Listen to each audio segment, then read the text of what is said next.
자, 시작하겠습니다.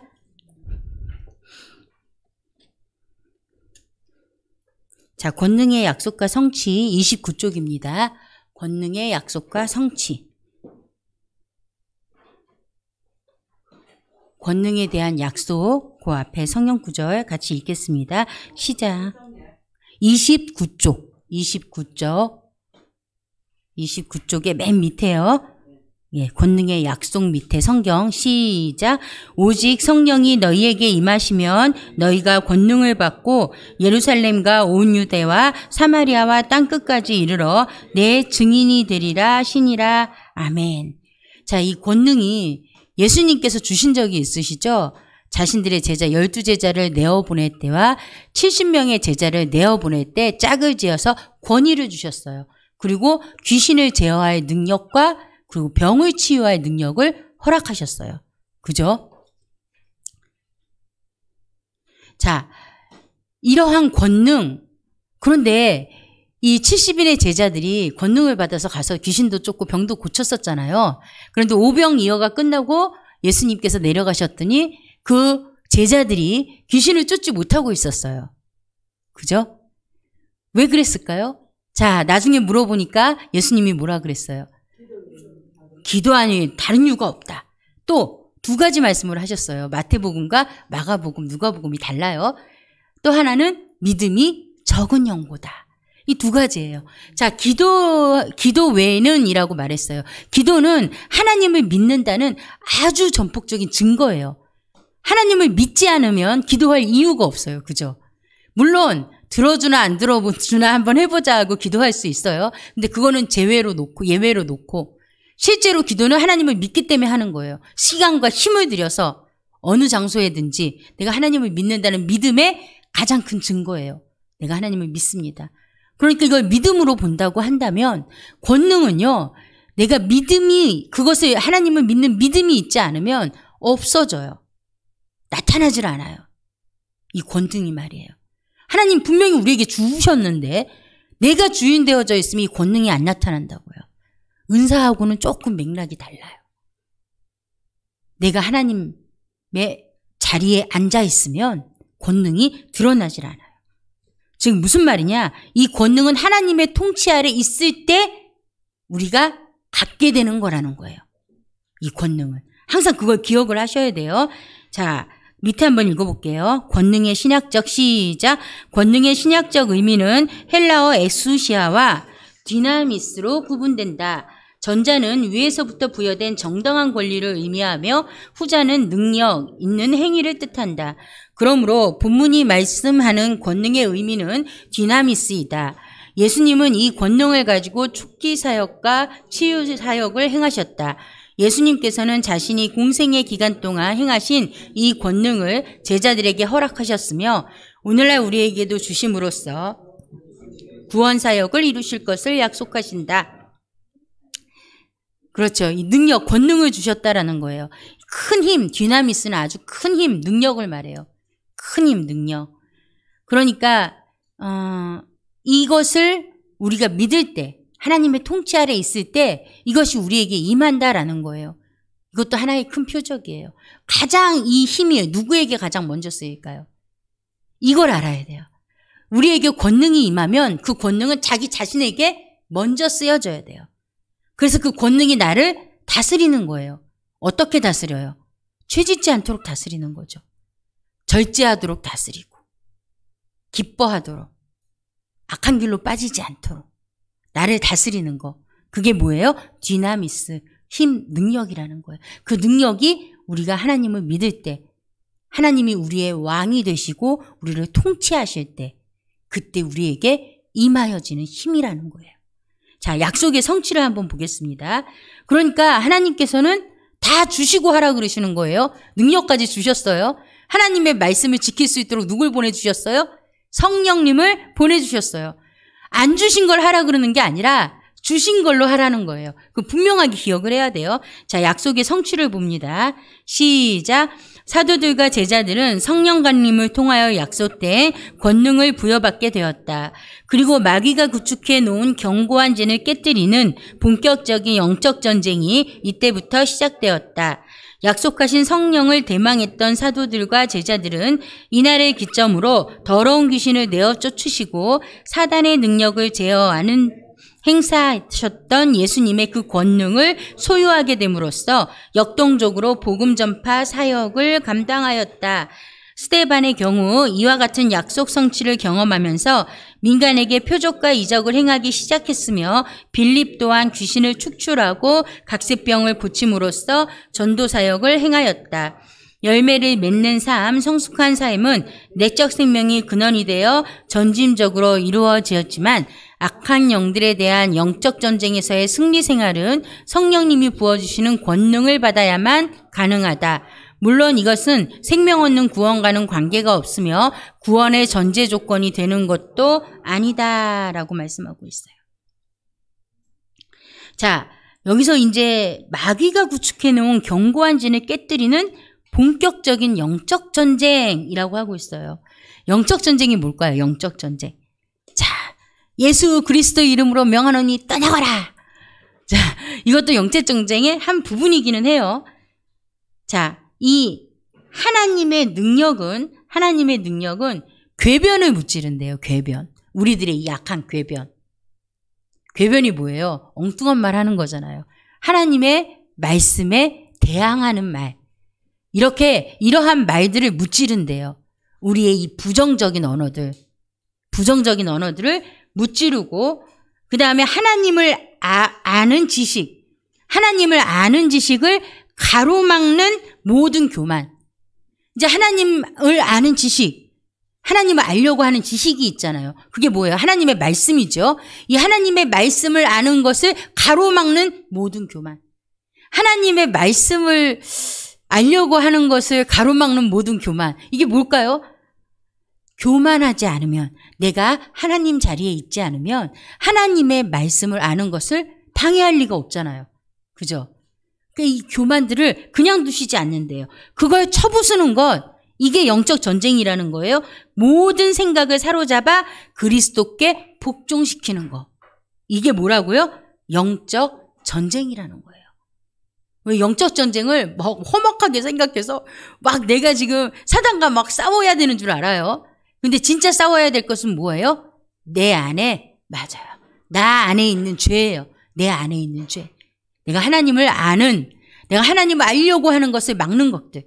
하나님의 말씀을 알려고 하는 것을 막는 것들. 제가 말씀드렸죠. 지식적으로 알지 못하면 실행을 할 수가 없어요. 모르기 때문에. 율법이 우리를 구원해 주지는 않아요. 그런데 율법을 알아야 내가 죄를 졌는지를 알잖아요. 그죠?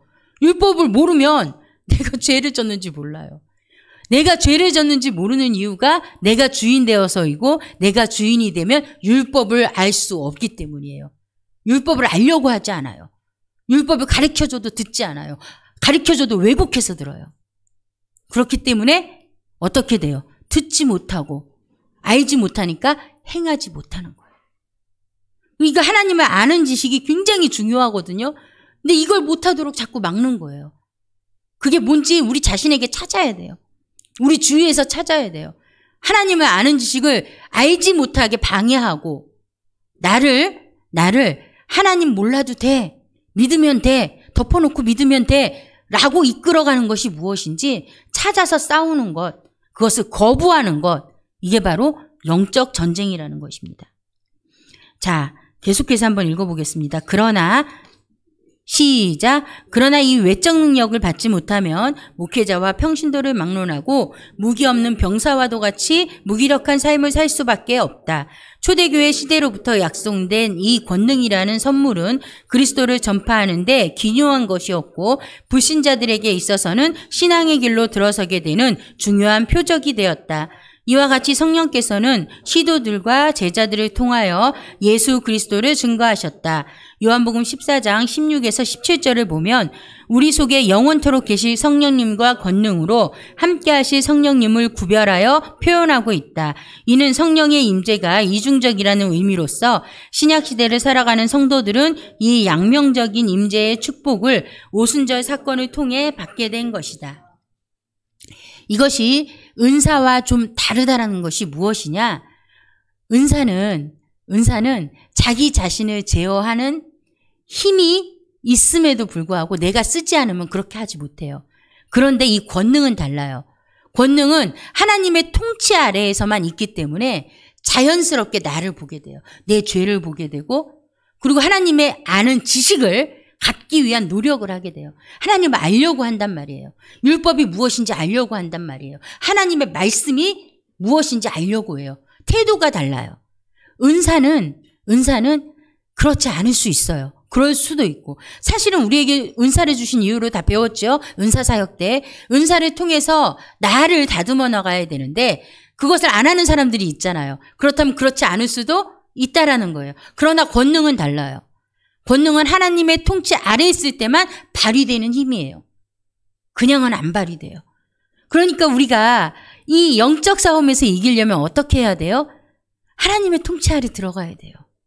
내가 죽고 모든 것을 하나님께 맡겨야 돼요. 아, 우리 하나님이 나보다 나를 더 잘 아세요.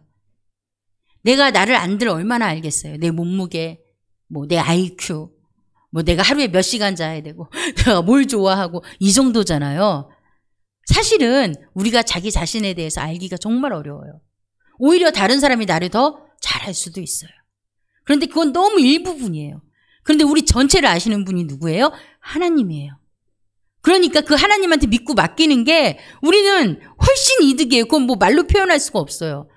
우리는 우리가 알고 있는 이 생각과 가치로 무엇을 해도 아무것도 하지 못해요. 아무것도. 우리의 힘으로 구원에 이르지 못했잖아요. 그죠? 우리의 힘으로는 아무것도 못해요. 한번 생각해 보세요. 마음대로 뜻대로 되는 게 있든가요? 내 뜻대로 착착착착 진행되는 게 있든가요? 지금 우리 권사님들하고 집사님들 굉장히 오래 사셨잖아요. 자, 살아오면서 내 마음 내 뜻대로 아주 통쾌하게 되던 데가 손가락 꼽겠죠? 10손가락 꼽아야 되잖아요. 그죠? 인간이 그렇게 연약해요. 못해요. 그런데요, 하나님한테 맡기면 처음엔 뭔가 좀 이상한 것 같아. 왜? 내가 영적 생활에 적응이 안 돼 있어서. 그런데요, 조금 시간만 흐르면요, 이보다 더 통쾌하고 이보다 더 상쾌한 일은 없어요. 하나님 통치 아래 살면. 너무 좋아요. 그러니까 이런 거예요. 이 하나님이 주신 기쁨과 감사를 몸이 아무리 아파도 그것이 뺏어가지를 못해요. 누가 와서 내 마음을 상하게 해도, 나를 기분 나쁘게 해도, 나를 무시해도 내 이 기쁨과 감사는 못 뺏어가요. 나한테 있단 말이에요. 내 앞에서 나를 보고 욕을 해도 이 감사와 기쁨은 못 뺏어가요. 이건 확실한, 제가 간증할 수 있는 일이에요. 또 하나님 말씀이 증거하고 있어요. 우리가 그걸 기억을 해야 돼요. 권능은 하나님의 통치 아래 있을 때만 발휘된다. 이걸 기억하셔야 돼요. 자, 세 번째, 하나님 나라의 약속과 성취. 자, 하나님 나라에 대한 약속입니다. 읽겠습니다. 저희가 모였을 때 예수께 묻자와 가로되 주께서 이스라엘 나라를 회복하심이 이때이니까 하니 가라사대 때와 기한은 아버지께서 자기의 권한에 두셨으니 너희의 알 바 아니요 오직 성령이 너희에게 임하시면 너희가 권능을 받고 예루살렘과 온 유대와 사마리아와 땅끝까지 이르러 내 증인이 되리라 하시니라. 제자들의 이와 같은 질문은 자신들의 조상들로부터 전통적으로 계승 메시아 사상에 근거하고 있다. 이방 강대국들의 끊임없는 침략과 탄압으로 인하여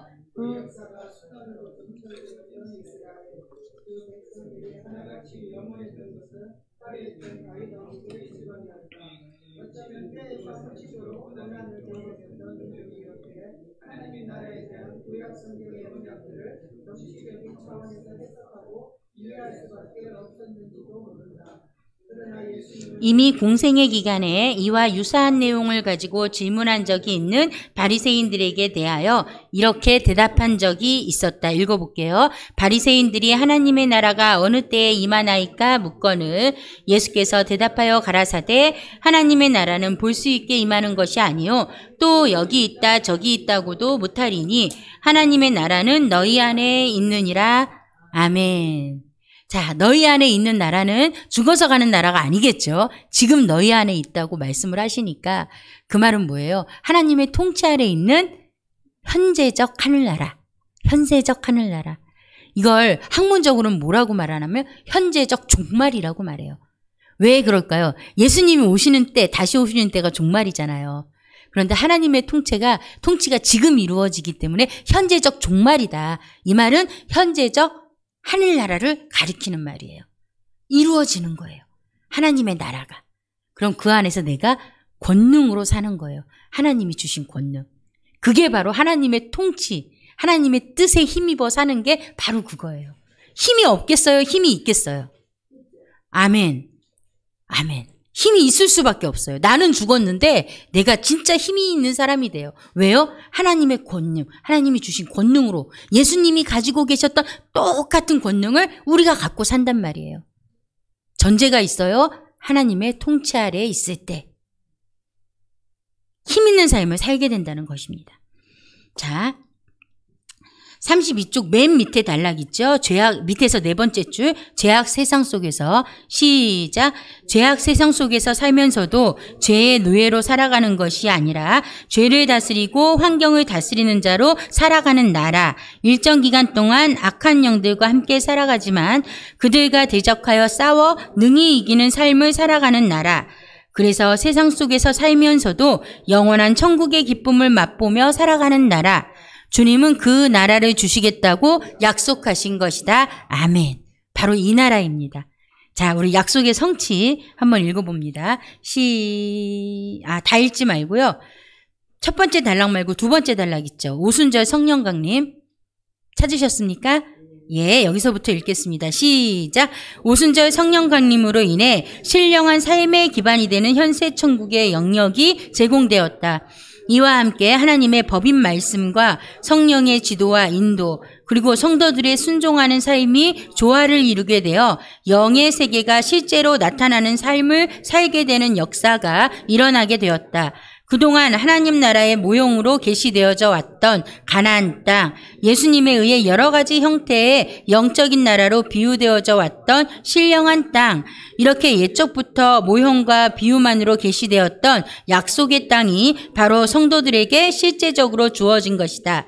물론 여기서 말하는 영토는 육적 차원에서의 땅을 의미하는 것이 아닌 보이지 않는 하나님의 통치 영역을 말하는 것이다. 맞아요. 보이지 않는 통치 영역. 자, 이 말씀, 결국 이 현세 천국이 에스겔서 36장 24절에서 27절 말씀, 우리가 아까 읽었죠? 그 말씀을 이루는 곳이 바로 현세 천국이라는 거예요. 우리가 정결하게 되어지고, 그죠? 정결하게 되어지고, 결국은 이 굳은 마음이 부드러워지고, 마지막에 어떻게 된대요? 하나님의 말씀을 지켜 행하도록 하는 그 현세 천국을 이루는 것이다. 자, 그러면 세상 나라가 존재하는 이유가 무엇일까요? 한번 읽어볼까요? 시작.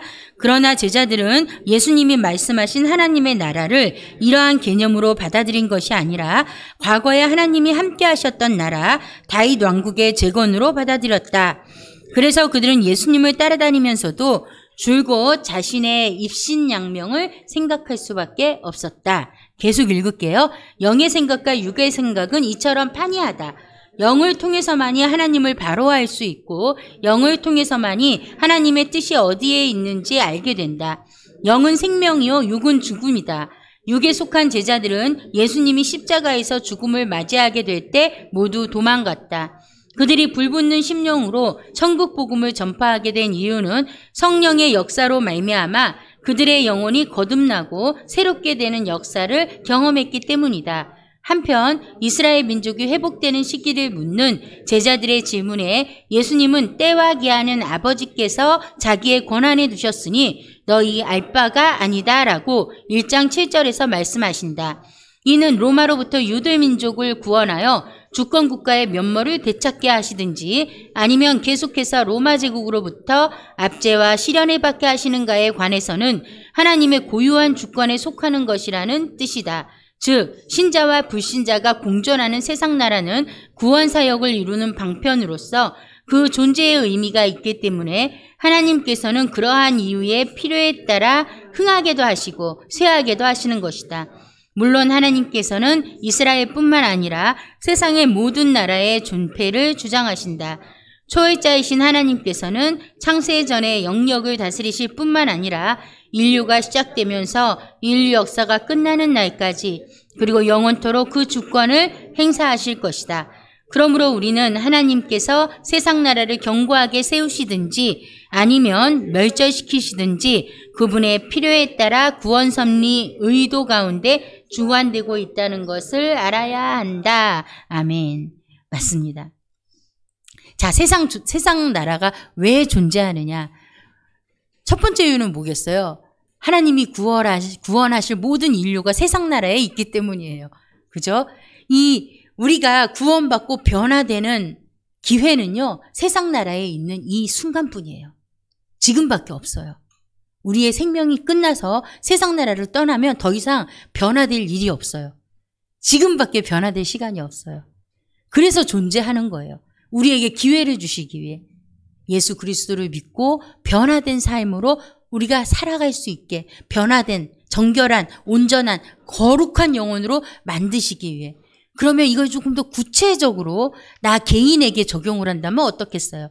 하나님께서 주신 이 모든 것들은 내게 주어진 내 미모, 내 건강, 내 지식, 이 모든 것들, 또 내 주위에 있는 내 재물, 또 내 부모님, 내 형제, 내 남편, 내 아내, 내 자녀들, 우리 교회 모두가 누구를 위해서 존재하는 거예요? 나 하나를 위해서 세팅해 놓으신 거예요. 하나님이 나 하나를 위해서. 그거 아셔야 돼요. 마음에 들든지 안 들든지. 이만큼 우리가 속고 사는 거예요. 하나님은 우리에게 꼭 필요한 사람으로 꼭 있어야 될 것으로 한 사람 한 사람에게 다 붙여주셨거든요. 그런데 우리 눈엔 그렇게 안 보이는 거예요. 그래서 하나님, 우리 저 목사님 보기 싫은데 우리 목사님 다른 교회에 보내주시고 우리 교회는 제가 원하는 목사님 있잖아요. 왜 그런 목사님 뭐 이렇게 이런 식으로 설교하시고 또 성도들은 어떻게 이게 막 기도하잖아요. 자세하게 기도하잖아요. 하나님 이게 결혼은 했는데 그때는 모르고 결혼을 했는데 하고 보니까 내 남편 참 예수님을 믿으려도 믿지도 않고 뭐 인생에 도움이 안 되는 남편이에요. 어떻게 하죠? 하나님 지금 바꿀 수는 없잖아요. 이혼하지 말라고 하셨으니. 그러면 좀 바꿔주세요. 이렇게 기도한단 말이에요. 그런데 그 남편이 누구 때문에 죄 짓고 있다고요? 나 때문에 죄 짓고 있거든 지금. 나 아니면 죄를 덜 져요. 그거 알아야 돼요. 그거 알아야 돼요. 정말 나한테 뭔가 해를 끼치는 사람이 있는데 그 사람이 누구 때문에 죄를 짓고 있다고요? 나 때문에 죄 짓고 있는 나 때문에. 아주 정확하게 아주 포지션에 맞게 하나님이 딱딱딱 맞춰놓으셨어요. 그런데 그 모든 포지션에 있는 것들을 받아들이지 못하는 이유가 있어요. 뭐냐 하면 내가 해야 될 일을 몰라서 그래요. 내 사명을 몰라서. 하나님이 내게 무엇을 원하시는데 그것을 내가 정확하게 알고 있으면 내 주위에 그것을 할 수 있는 모든 것들을 이미 다 주셨다라는 거예요. 필요한 거 주셨어요.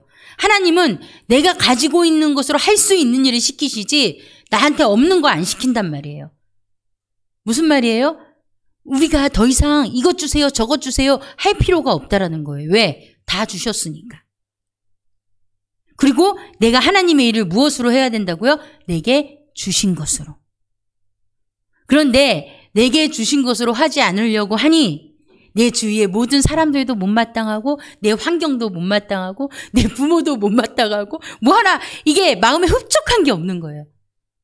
사는 게 이게 막 뭐가 맨날 불평불만이고 하나님 뭘 주셔야 내가 하죠 이렇게 돼요. 하나님의 뜻을 제대로 못 들은 거예요. 하나님은요 우리한테 다 주시고 하라고 하세요. 거꾸로 말하면 내가 할 일은 내가 가진 것으로 하는 거예요. 내가 없는 걸 자꾸 하려고 그래. 내게 없는 걸. 자, 내가 건강해. 힘이 좋아. 다른 건 몰라도 내 다른 사람들보다 힘이 좋아. 그럼 힘으로 하는 일을 하면 돼요. 나는 몸에 힘은 없어. 맨날 병들고 약해. 그런데 기도는 잘해. 그럼 기도로 하면 돼요. 기도. 그게 내 일이에요. 딴 거 할 필요 없어요. 딴 거 왜 하려고 그래? 못 하는데. 내가 할 수 있는 기도하면 돼요. 나는 다른 거 못해도 하나님 말씀 듣고 배우는 건 잘해. 그럼 하나님의 말씀을 듣고 내가 행하고 또 가르치는 자리에서 교사나 또 권사로서 가르치고 이런 일들을 하면 돼요. 딴 거 할 생각 안 하면 돼요. 내게 주어진 것. 그것으로 하면 돼요. 바로 이 내게 주어진 것으로 하면 모든 것을 감사하게 돼요. 아, 내가 내 사명을 가지고 하나님의 뜻대로 살게 하기 위해서 이 사람이 내 옆에 있구나. 저 사람이 내 옆에 있구나. 우리 교회가 여기에 있었구나. 우리 목사님 사모님이 맨날 남한테 뭐라 그러는 그런 분인 줄 알았더니 알고 보니 나를 위해 계셨구나. 그래서 세상의 주인공이 돼요. 내가. 열등의식 같은 거 사라져요. 내가 얼마나 귀중한 존재인지 알게 된다니까요. 그런데 주신 것 안 보고 자꾸 없는 것만 보는 거 우리가 이상하게 왜 이렇게 없는 게 잘 보일까요? 다른 사람하고 비교해서 그래요. 비교할 필요 없어요. 그 사람이랑 나랑 달라요. 완전히 달라요. 하나님은 다 다르게 만들어 놓으셨어요. 일부러. 포지션이 다르거든. 아니 손하고 발이 같을 수 없잖아요. 그죠? 눈하고 코가 같을 수 있어요? 생긴 게 다른데. 입하고 손가락이 다르잖아요. 어깨가 다르잖아요. 우리의 몸의 각 지체의 한 부분이기 때문에 우리가 맡은 것에 따라 다를 수밖에 없어요. 그러나 하나님은 그 어떤 것도 차별하지 않으세요. 이거 아세요? 내가 차별하는 사람이 다른 사람이 차별한다라고 생각을 해요. 이해가 되시죠? 내가 차별하는 사람이 내가 차별받는다고 생각을 해요. 왜 그럴까요? 나는 이렇게 차별을 하는 거죠. 자, 그 사람의 겉모습을 보고 날씬하고 몸매 관리를 잘하면 자기 관리를 잘하고 똑똑한 사람이다. 그런데 이렇게 저처럼 뚱뚱하고 자기 관리를 못하면 저 사람은 미련한 사람이다. 이렇게 속으로 차별을 한다. 그러면 자기가 살이 찌잖아요? 그러면 사람들이 자꾸 자기 차별하는 줄 알아. 왜? 자기가 그러니까. 내가 차별을 하잖아요. 그러니 내가 이제 살이 찌니까 내가 뚱뚱한 사람을 차별했잖아. 그래 자기도 차별받는다고 생각을 하는 거예요. 우리가 그걸 가만히 생각을 하셔야 돼요. 누구한테 내가 무시당한다라고 느껴지잖아요. 그러면 틀림없이 자신이 누구를 무시하는 거예요. 내가 누구를 무시하기 때문에 그 사람도 내가 무시한 사람의 상황, 예를 들어 내가 가난한 사람을 무시했다. 가난한 사람을 무시했다. 그럼 내가 가난해지잖아요. 그럼 모든 사람이 날 무시한다고 생각해. 왜요? 내가 무시하니까. 그래서 내가 누군가 나를 무시했다, 나를 아니면 뭐 차별했다 이렇게 느끼는 사람들은 100% 자기가 그런 거지 상대방이 그런 거 아니에요.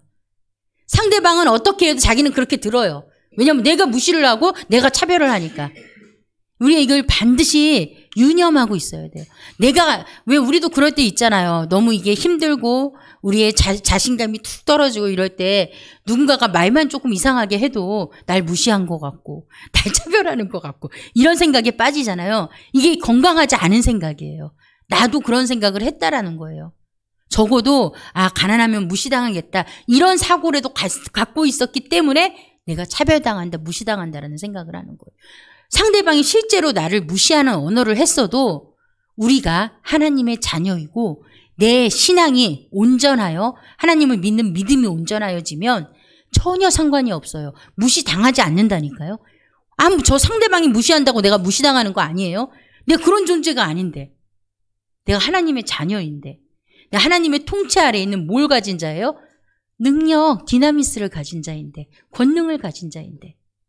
왜 우리가 무시당하겠어요? 아무리 무시해도 상관없어요. 무시 안 당해요. 그런데 무시는 누가 당하느냐? 내가 그 무시를 확실하게 믿을 때, 나도 무시했으니 상대도 무시할 것이다 믿을 때, 그거는 자기가 무시 당하는 거예요. 그리고 아픔과 고통 속에 사는 거예요. 우리가 반드시 기억해야 돼요. 자, 세상 나라와 하나님 나라, 우리 35쪽입니다. 세상 나라와 하나님 나라 읽어볼게요. 시작. 이집트, 아수르, 바벨론, 페르시아, 로마 이 나라들은 역사적으로 시대를 호령하면서 영화를 누렸던 대표적인 나라들이다. 이 나라들은 대륙의 패권을 손에 쥐고 대부분의 주변 변방국들을 식민지로 거느리면서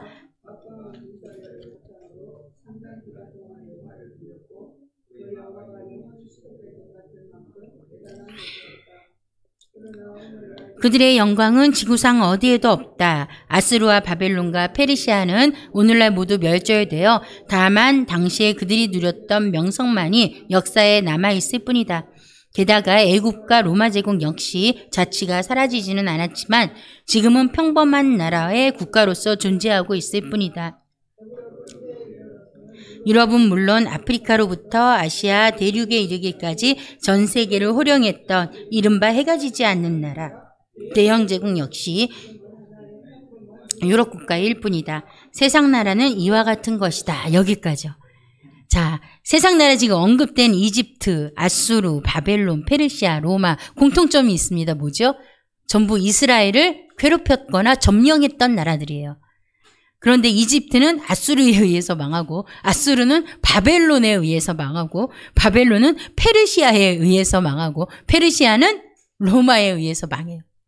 자, 이집트, 아수르, 바벨론, 페르시아, 로마가요. 당시에는 어떤 나라였냐면 세계적으로 힘이 있던 나라들이에요. 이들은 무서운 나라다. 특별히 이 페르시아 제국은요. 로마가 이길 수 있는 나라가 아니었어요. 어마어마한 나라였어요. 이 페르시아가 로마에게 졌다는 거는 이 힘으로 따지면 절대 일어날 수 없는 일이에요. 그런데 그 일이 일어나더라고요. 자, 공통점이 뭐라 그랬어요? 전부 이스라엘을 괴롭혔거나 이스라엘을 점령해서 다스렸던 나라들이에요. 그러면 이 나라들이 누구를 위해 있었어요? 누구를 위해서? 이 나라들이 왜 존재한 것 같아요? 이스라엘을 위해 존재한 거예요. 이스라엘을 위해. 이스라엘을 하나님께서 하나님의 백성을 거룩하고 온전하게 만드시려고 이 나라들을 붙이셔서 어떻게 해요? 바꾸시려고 하신 거예요. 불쌍한 나라들이에요. 이스라엘을 위해 존재해서 나쁜 짓 실컷 죄 짓고 망하잖아요. 없어지잖아요. 지금 페르시아하고 로마, 애굽하고 로마 제국은 이 땅에 있지만 아무 힘없는 나라예요. 그냥 평범한 나라. 로마도 지금 아무 힘이 없어요. 그냥 관광해서 먹고 살잖아요. 지금 유럽 쪽으로는 가난한 나라들이 굉장히 많아요. 우리가 유럽 그럼 잘 사는 나라가 아까 나온 해가 지지 않는 대영 제국이 영국 아니에요.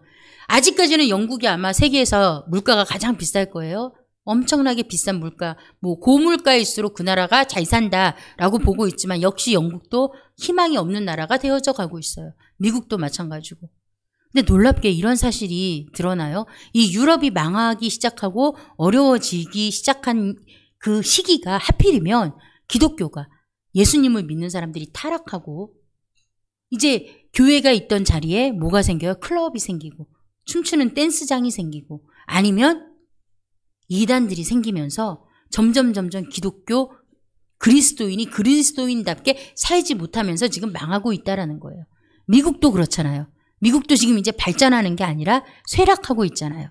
미국의 기독교는 어떠한가요? 마찬가지예요. 점점 그리스도인들이 타락하고 있어요. 그들이 어느 정도 그 믿음이 대단하냐 이렇게 말을 합니다. 교회를 안 나간 지 10년이 됐어요. 가서 인터뷰를 하니까 뭐라고 대답을 하느냐. 저는 교회 안 나가도 하나님 믿어요. 나는 구원받은 사람이에요. 이렇게 말을 한대요. 이해가 되세요? 이 대단한 타락한 믿음이죠. 타락한 믿음. 자, 당시 바리새인들, 유대인들과 다를 게 없어요. 이들이 믿었던 게 뭐예요? 우리는 하나님의 백성이야. 우리는 할례 받은 민족이야. 그런데 우리가 아까 읽었죠. 에스겔에서도 에스겔 선지자가 말했어요. 어디에 할례를 받으라고요? 어디에? 마음의 할례를 받아라.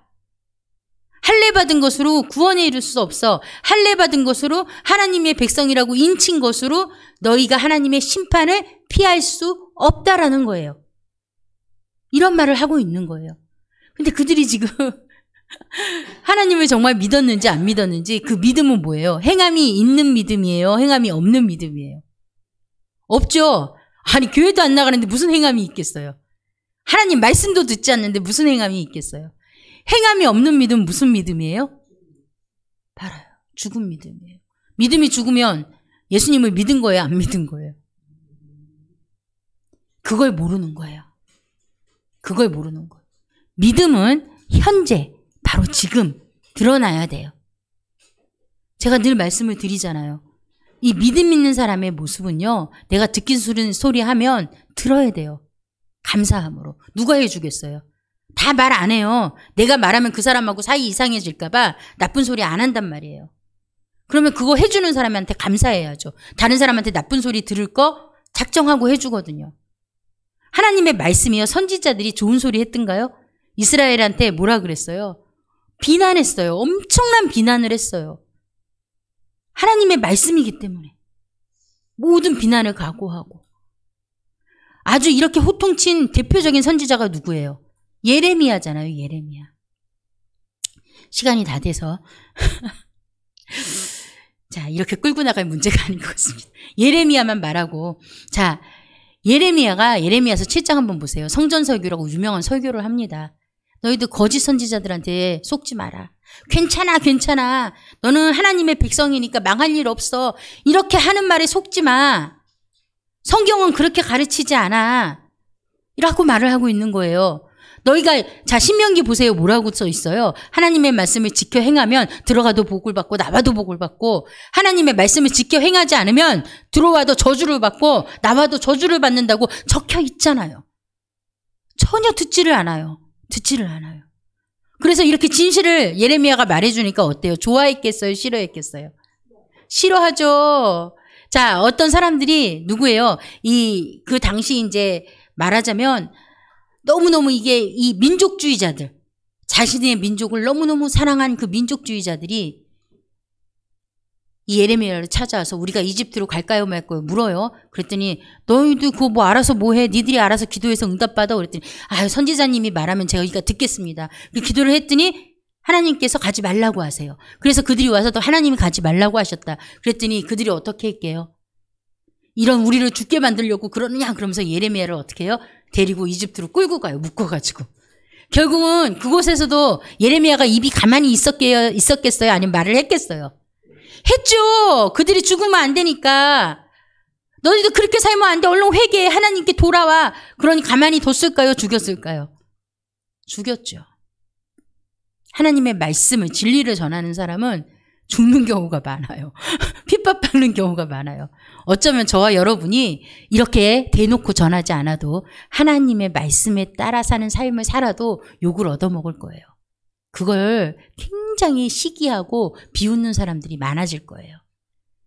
그거는 각오하셔야 돼요. 그런데 누가 비웃고 심지어 이렇게 죽여도 나중에 사도행전 이제 봅시다. 사도행전 7, 8 이렇게 나가면 스데반이 나오거든요.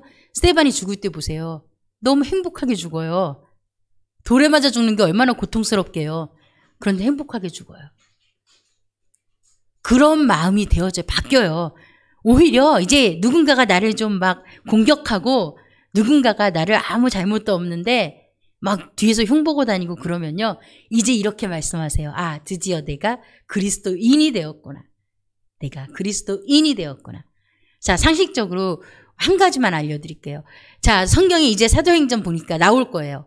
나오면 기억을 그때 하셔야 돼요. 지금 알려드렸으니까. 그리스도인이라고 불리워진 교회가 어디예요? 맨 처음 그리스도인이라고 불려진 교회. 맞아요. 모르셔야 돼요. 제가 가르쳐드려야 되니까. 안디옥 교회예요. 기억하고 계세요? 아마 다음 달에는 이 부분을 나갈 거예요. 진도를. 안디옥 교회. 안디옥 교회에서 맨 처음 그리스도인이라고 불렀어요. 그리스도인. 진짜 이제 지금은 우리가 교회 다니니까 그리스도인이라고 불렸다면 이제 우리가 다른 삶을 살아서 누가 봐도 달라, 이상해. 그런 사람이 되어져야 돼요. 바울이 유대인이었다가 그리스도인이 되니까 이상해지잖아요. 그러니까 그 주위에 있던 사람들이 바울 보고 뭐라 그래요? 너는 미쳤다. 미쳤다. 안정된 돈, 안정된 지위, 사람들의 존경을 다 버렸어요. 그리고 핍박의 자리로 스스로 걸어갔어요. 예수 그리스도를 위해, 복음을 위해. 그 삶을 산다라는 것은 쉽지 않아요. 정직하게만 살아도 우리는 살기 힘들어요. 그런데 그 정직하게 사라진다니까요. 뭐가 바뀌면 우리가 하나님의 통치 아래 있으면 통째로 바뀌어요. 지금 우리가 이제 사람들하고의 관계를 위해서 이것저것 조금씩 행동이 교정될 수는 있지만 전체적으로 바뀌진 않잖아요. 그런데 내가 하나님의 통치를 받는 만큼 부분이 바뀌는 게 아니라 전체적으로 조금씩 바뀌어요. 이걸 구분하셔야 돼요. 한 군데만 바뀌면 제가 말씀드렸죠. 대인관계는 잘 되는데 물질관계는 안 된다. 그런 거 없어요. 자, 대인관계가 있는데 내가 우리 엄마하고는 관계가 잘 되는데 우리 아들하고는 관계가 안 된다. 이런 거 없어요. 안 되는 게 내 주소예요. 안 되는 게. 내가 만약에 잘 되는 부분이 있었다면 그거는 뭐냐면 내가 살기 위해서. 내가 그렇게 안 하면 내가 힘들 것 같으니까 내 행동을 교정한 거예요. 그러니까 대인관계가 된다 그러면 자연스럽게 모든 부분에서 조금씩 바뀌는 거예요. 그러니까 내가 전체적으로 바뀌지 이게 한 부분적으로 안 바뀌어요. 불가능해요. 왜냐하면 내가 변하는 거기 때문에. 하나님의 통치를 받는 만큼 내가 전체적으로 바뀌어요. 내가 사람과의 관계가 전체적으로 좋아지고 물질적인 관계가 전체적으로 좋아지고 하나님과의 물질관계, 이웃과의 물질관계. 그러니까 이 성령의 열매가 쭉 있잖아요. 사랑이라 카평 쭉 있죠. 이 열매가 사랑은 열리고 희락은 안 열리고 이게 아니에요. 같이 열리는 거예요. 사랑이라 카평 인내 자비 양선 온유 절제 충성이 조금씩 같이 가요. 하나만 열리는 게 아니에요. 난 충성심은 있는데 인내심은 없어. 이거 아니에요. 이걸 아셔야 돼요. 이게 전체적으로. 안 그러면 속는 거예요. 내가 행동 교정을 억지로 한 거야. 내 힘으로. 하나님의 힘으로 사는 게 아니라.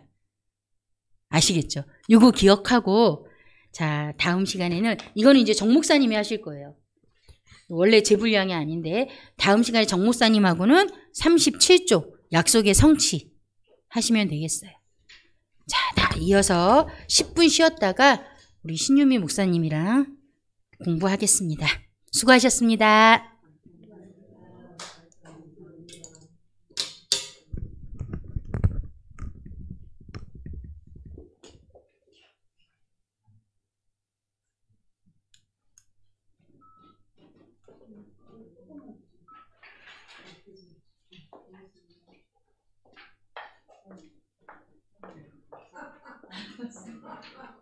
안 먹을 때 이렇게 갖고 와요. 안 먹어. 음식이만 하면 되니까 안 먹어요.